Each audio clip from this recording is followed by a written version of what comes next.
guys, welcome back to the channel. I'm just sitting out here on the porch enjoying the quietness of everything. Brittany and Jeffrey on a tow. Sam and Faith went to go pick up Ava, Anna. Three of them or two of them, I'm not sure. They're picking up Skylar and Tyler or just one of the boys. I'm not really sure. That's Jeffrey's other three kids before Brittany. And bringing them for the weekend. He gets them almost, I know every other weekend, but sometimes 2 weekends in a row. And sometimes, if school's out, he gets them early. So right now it's quiet because the only kid that's home with us is Aiden, and that's Jeffrey and Brittany's oldest, and he's up in his room playing a video game. So sometimes they'll leave him home, and the house is not that far from us. I mean, I could throw a rock at it. And usually when they do that, I usually sit out here until somebody gets back home. Sometimes I'll go down and sit in the house, but the front door is locked and the kid knows I'm out back right back out here. I mean, what's the difference if I was outside working in the yard? You know, when he was in the house, there's no difference. So I made dinner for us tonight. It was good. It was something I wouldn't cook all the time. I tried something new. I made probably should have done a video on it. I had some ground turkey from the food pantry. Got a lot of that right now. And I mean, I know what to do with it. I know to use it in taco meat, spaghetti sauce, because then you can't taste the difference. You can't tell it's not ground beef. But I decided to cook it up in a pot. And then I added made my own chicken broth. I decided to put that over it. And then I took a bag of egg noodles and put that in with it, almost like a hamburger helper. And added I have what I call mystery seasoning. I had made these dips a year or so ago, and they're still okay because they were vacuum sealed. But before I could label the dips, I knew what they were when I packaged them, but Dan packed them up on me before I could label them. And I think it's kind of an Italian seasoning, but I'm not quite sure. I know it's got parsley in it. Now it's got onion salt in it. And I think it's got garlic salt in it. And I think it's got rosemary in it. But I'm not sure what else is in it. But I've been using it as a all seasoning type thing, like in pasta salad, potato salad. So I decided to put a little bit of that with the noodles. And then I put just enough broth in it that did not cover the noodles to cook the noodles. Like I said, like a hamburger helper. And then I opened a can of cream of celery soup and put that in it to make it creamy. And I cooked the noodles in the broth with the meat.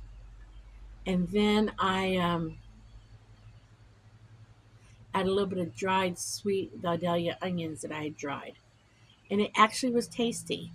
Now, like I said, it's not something I would cook a lot because I don't think it's one of my favorites, but it was still tasty.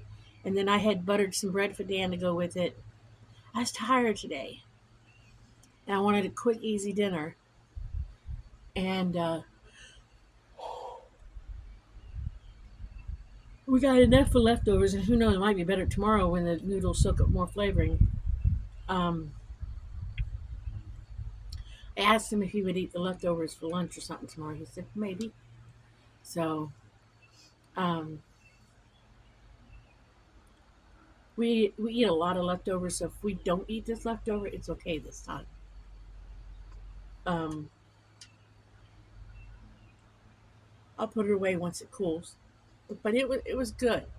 I asked him if he would do anything different. He said no, and I said neither would I. It could have used something, but I don't know what. Maybe some Parmesan cheese over top of it. I don't know. I salted it for taste, Maybe I need to put a little pepper on mine. Because I don't cook with salt because of our high blood pressures, and I let us eat salt our own food. But it was tasty. He had buttered bread with his, and I had a couple of slices. I had gotten some pumpernickel rye marble bread from the food pantry today, and I love this. I'd show you guys sometimes what it is. It's a little tiny little round tub, no bigger than that big round, and about that high. Garlic butter spread or something. You get it at the deli bread area, the bakery bread area at Walmart. It's only a buck something, I think. It's only a couple bucks, but it goes a long ways. I had spread that on top of that. Um, I like it on the pumpernickel rye bread, but the marble one with the bigger pieces of rye in it, it wasn't as good as it is on the pumpernickel rye, the straight up pumpernickel bread.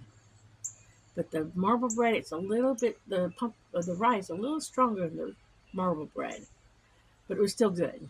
And I had that on the side.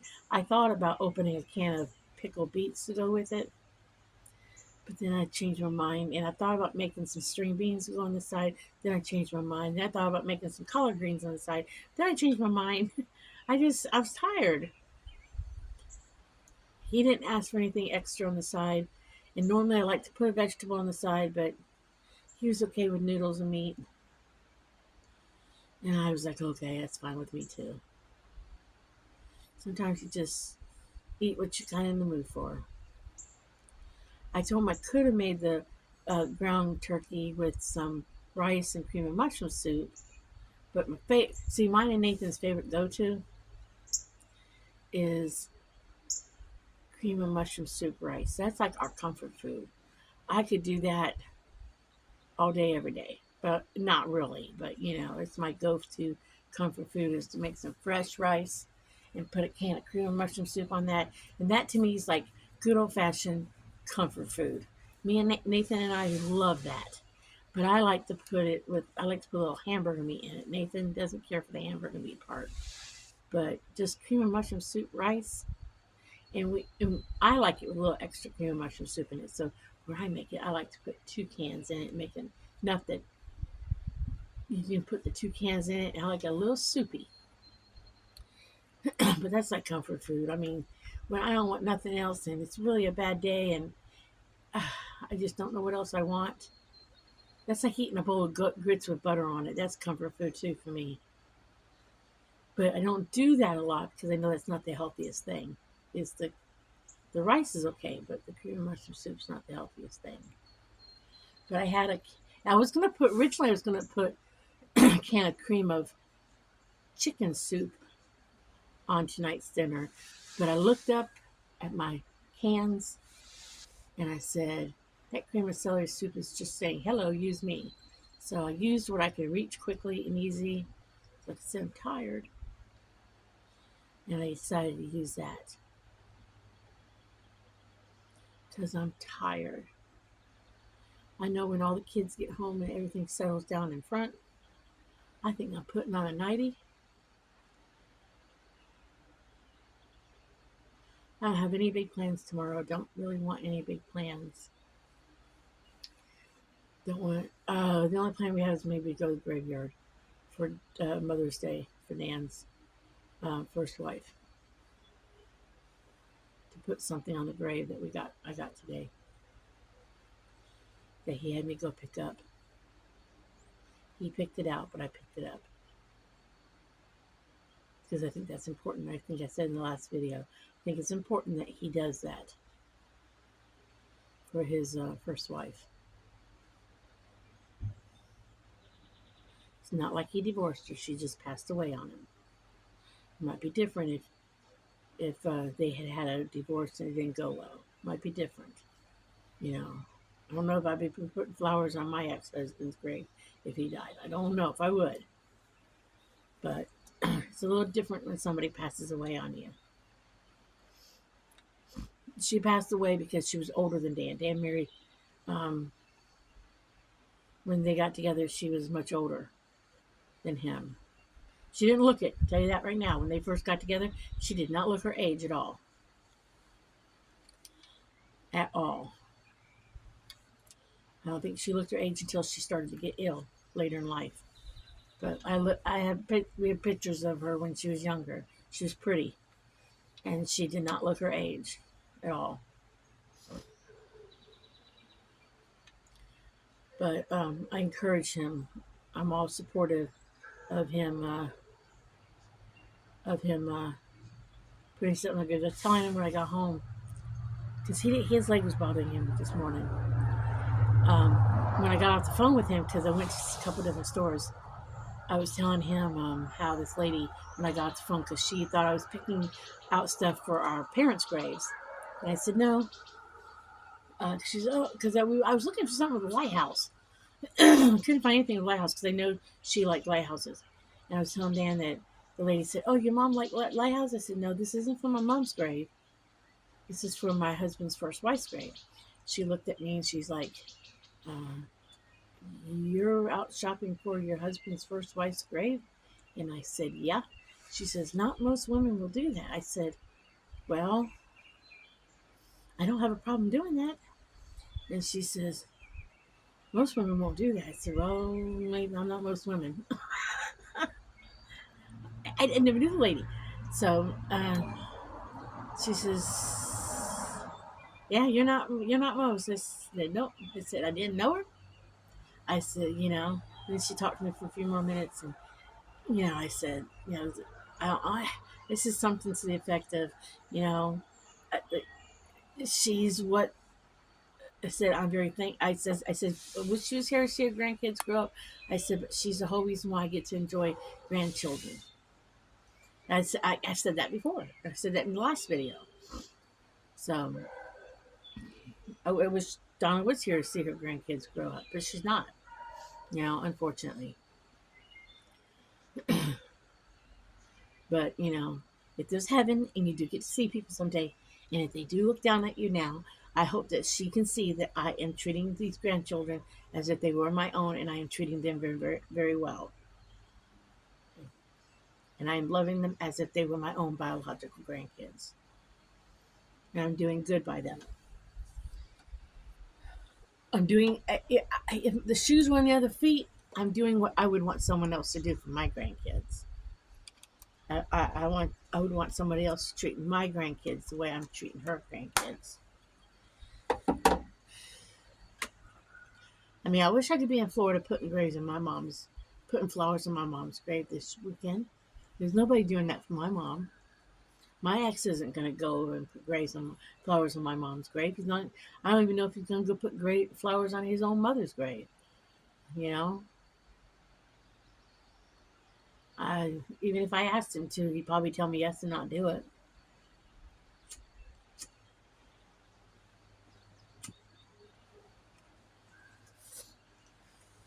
He probably lied to me. Even if I sent him money to do it, he'd probably tell me he did it and not do it. You know. So why even put myself through that? And I know before anybody says, well, there's programs out there where you can pay a florist to do it. Yes, I know that, and I thought about it from time to time, but every time a holiday comes up, I forgot about it until the holiday came up. So that might be something I might want to look into down the road, is to get with a local florist down there and have a decent little something put for the holidays and her birthday and Mother's Day. See what it would cost me for those particular holidays, and my uncle could go check on it but my mother's brother is not in the best of health himself, and have him just check on it or see if it's been done. But then you run into a situation where if you pay someone to do it, are they really going to do it? Even if they send you a picture, are they going to take a picture and then walk away with the flowers and not leave them, because they know you're out of state? It's hard to say, and I don't really have anybody to check behind them because I really don't have anybody to check up on it.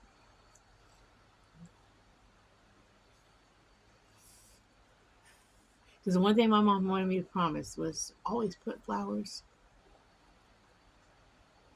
on her grave. And I told her I would. But I think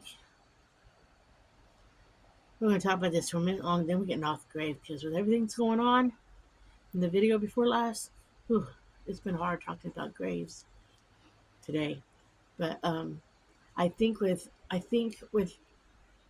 life situations and everything, I think my mom would be okay with me not putting flowers on her graves. The fact that I live in Ohio now with being remarried, I think my mom would understand. I think she would be okay with it.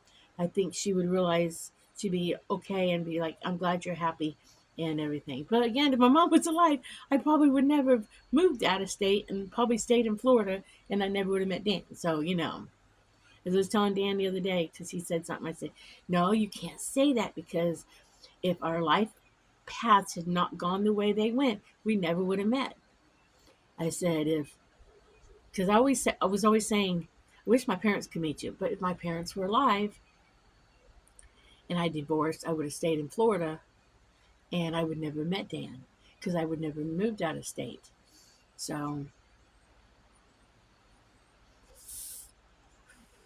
and I would probably met somebody else in Florida, maybe. Who knows? May not be as happy as I am with Dan, you know? I don't say I would have settled, but I wouldn't have met Dan. And I'm very happy with Dan. Couldn't be happier. That man makes me so happy. He has no idea how happy he makes me.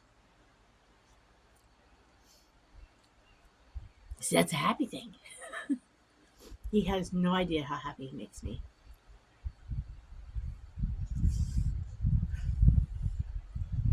I mean, I had to wait so long to really find real love, as I tell him. I mean, real love. We feel so deep, but that's okay. If I had to wait my turn for him, it was worth the wait. And it's worth everything. I always tell him it's worth everything I had to go through to get to him. It's worth it all. I had to wait for my turn to be with him.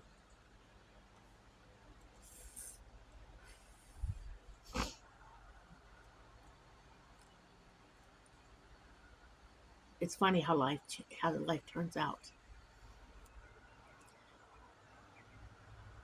Because who knew that someone from Florida would meet someone from Ohio when I went through my divorce?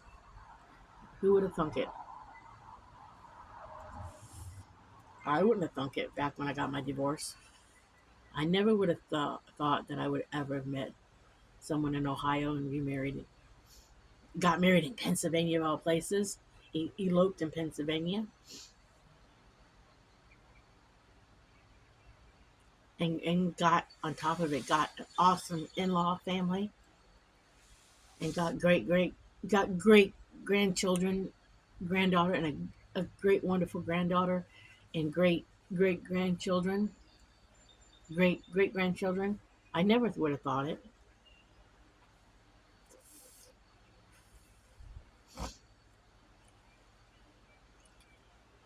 I got lucky. So you divorced women out there who are watching this and wonder if there's ever a possibility of any chance of ever finding love again, there's a possibility of it. Just don't look for it and it happens.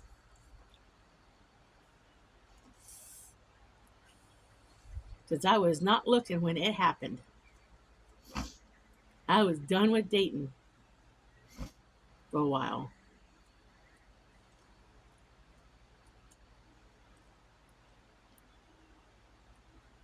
And then Dan popped up.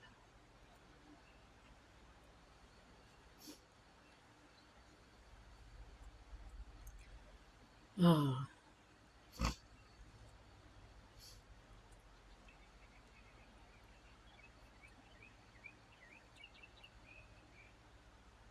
And I worried a little bit when we first got together because he hadn't been a widow for very long. I worried that he was going too fast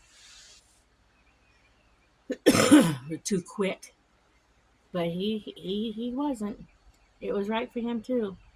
Sometimes you just meet the right person at the right time.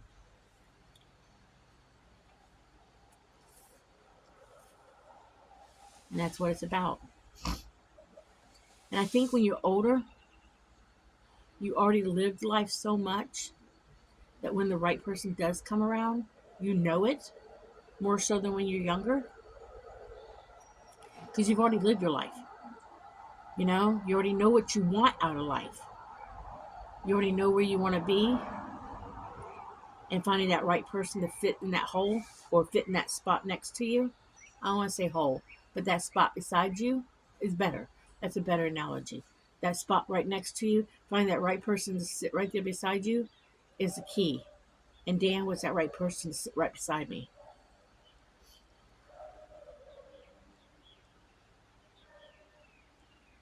And we don't take each other for granted either.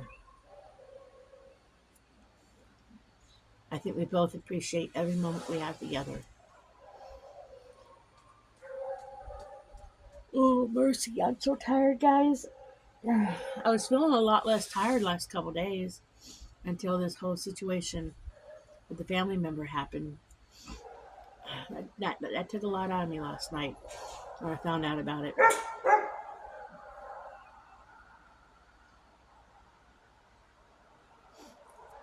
Oh, I think I'm going to turn in early tonight. I think it's called put on your nightie early and cuddle up on the couch and with the blankie and watch a movie and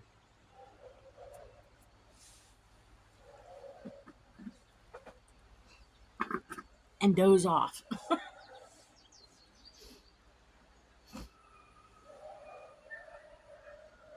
But Dan's knees come along great. It's come along great. Today he was sitting in the chair out here, this chair, and you know how when you sit in a chair, you're able to bend your knee and have your foot flat on the floor? He finally was able to do that today. It's been 2 weeks, a little over 2 weeks since surgery. Next Tuesday will be 3 weeks since surgery. So he was able to sit almost completely foot flat with the knee bent in the sitting position. So that's a good thing. He's been doing his exercises like crazy. He's been walking around, and I see sometimes when he's walking around, he'll stop, like he'll walk through the house, and he'll stop at the door, and he'll do some sort of leg exercise they've shown him at physical therapy, where he lifts the leg up and down. So he's always exercising that leg, because I think he's determined to get in that garden, and I hope he gets in that garden before it's done this year. Because he's about to drive me a little bonkers with that garden. Just a little bonkers. Because me and the girls are doing the best we can with his garden. But I know he wants to get in it so bad, and he can't get in it yet. I don't want him in that garden until that knee is completely healed. There's no steri strips on it, and it is completely healed. I don't want any chance of any kind of infection. So I've told him, as long as there is any kind of sore there of any kind, when I say sore, like a scab of any kind or anything, until it is completely healed over, he is not allowed in a dirt pit. I don't want any kind of infection. And until swelling is completely gone, so to speak. I mean, it might swell when he's using it, but until he's completely able. They say they're going to take. He told me at the last therapy appointment and the one before that they told him, because he's had different. He doesn't have the same therapy person every time. He does like this one guy the best, but they've all been nice. He said he doesn't have a problem with any of them, but two different people he's dealt with have told him that he's on a walker right now, and that's only to support himself as he walks. But they told him they usually take the walker away from him by week 4. So that means a week from this coming Tuesday. So it'll be 1, 2, 3 more physical. Wait a minute. This is week 3. Next week. Yeah, it'd be like 3 more to 4 more physical therapy appointments. Then they'll probably take the walker away. I don't know. And then he'll probably be on a cane. If he's doing as good as he's doing. Um, so that'll be good. That's improvement. But he does keep telling me that if the other knee ever needs to be done because of the arthritis, he will second think that one. I think what's bothering him the most pain he's having is still around the knee, especially around the incision joint, and he's still badly bruised behind the knee on the back side of the leg, like 4 to 6 inches from the bend of the knee up, and about 4 inches below the bend of the knee, and his heel on his right leg, because it's the right knee. His heel and ankle area is still badly bruised. And all I can think of is that it got bruised badly when they were putting the kneecap in. Because my understanding of the way they put the kneecap in is they hammer it into the bone, the leg bone and the thigh bone. So that's probably why he has so much bruising. And I told him, I said, Dan, it ain't like you're no little tiny thing them doing this on. You're a big guy. So you got big bones for them to deal with. So the bruising is mostly on the underside of his leg. There's very little bruising on the top of his knee. There was a little bit, um, but most of the bruising's on the underside. And I don't know why, other than the fact that maybe they had his foot in some sort of gadget when they were hammering in the knee joint that caused the bruising of the heel. But he said that gives him some fits, is the bruising on the heel. That bothers him some too. But other than that, he's doing pretty good. The pain is not as bad as it was, thank goodness. It's still there. But the pain has gone down a smidge, he said. A little bit. Just a little bit. Because I know he'd like to get off the pain meds.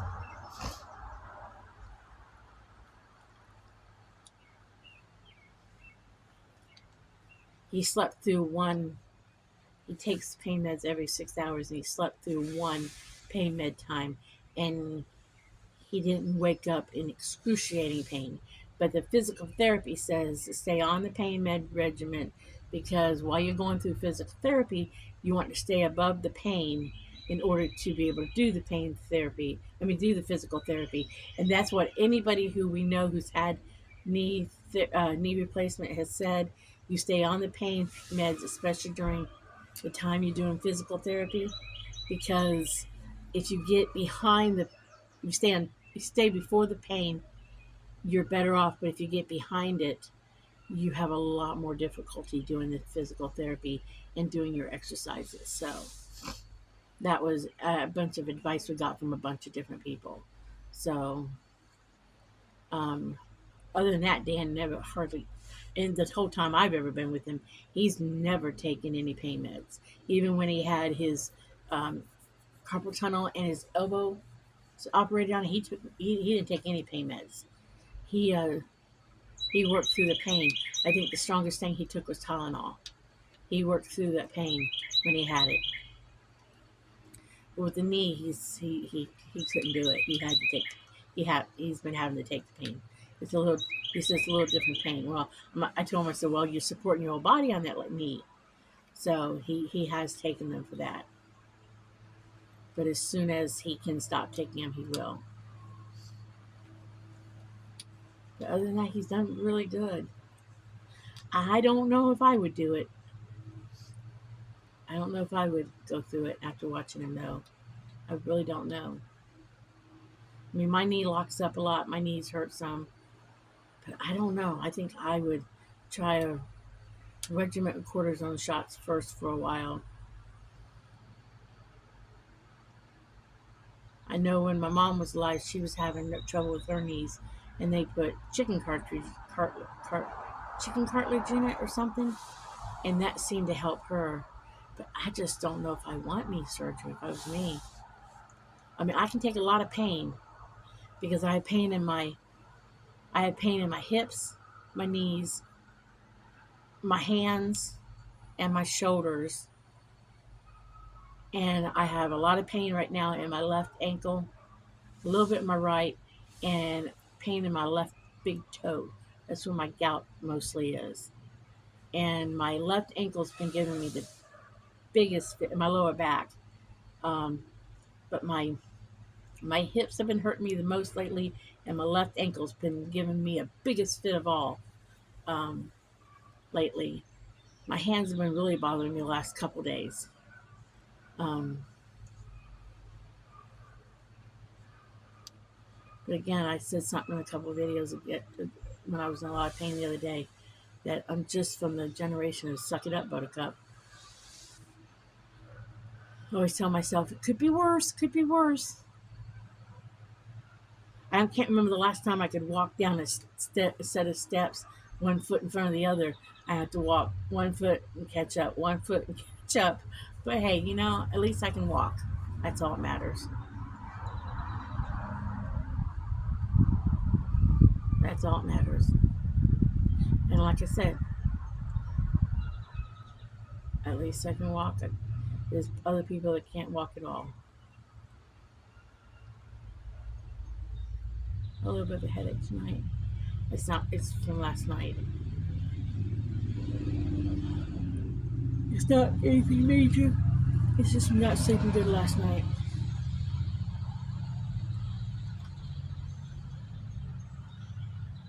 And probably not eating much today.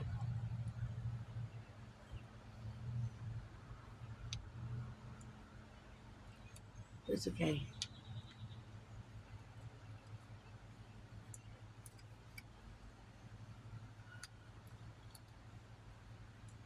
Well, I guess I will get off here, y'all.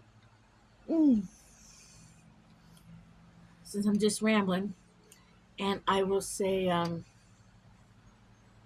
like and subscribe to videos. And, I wanted to say, we've gotten some new subscribers. I want to thank you guys all for watching this boring life. It used to be a lot more exciting back in the old days when I used to get into a lot of crap all by myself. Um, but this channel started back in the old days when my mom was ill and I had nothing else to do, and I would do the videos around her back in the crazy days. Um, and she used to do some of the crazy stuff with me, and my daughter used to do some of the crazy stuff with me. But I don't do the crazy stuff by myself no more. But that's what life is. It changes. I used to have the slogan, "Life changes. Life is what happens when you make other plans." That's so true. Um, but I do want to say thanks for subscribing, the new subscribers, and thank you for the ones who've stuck around through all of it, who've stuck around from the very beginning, because y'all got a lot of down.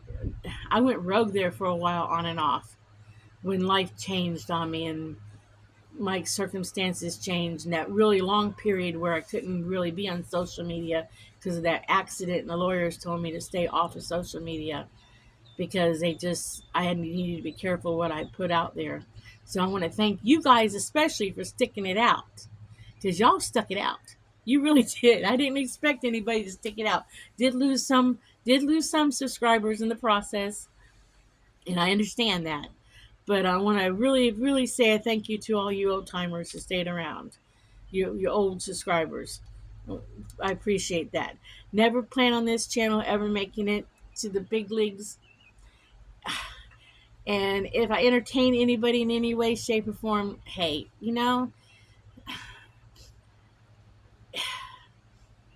great, wonderful. If you get a laugh out of me once in a while, great, wonderful. Because I try to have really an upbeat channel. I really do. Because life is very short, and life, you need to make, you need to enjoy it. That's why I say, that's why we changed the name of the channel to Living Eudaimonically, because it means live happy, you know? Um, you just got, because this is how I look at life now. Things could be, and I've always felt this way, things could be worse than they are no matter what the situation is. Things could be worse. And life is too short to live in drama. Life is too short to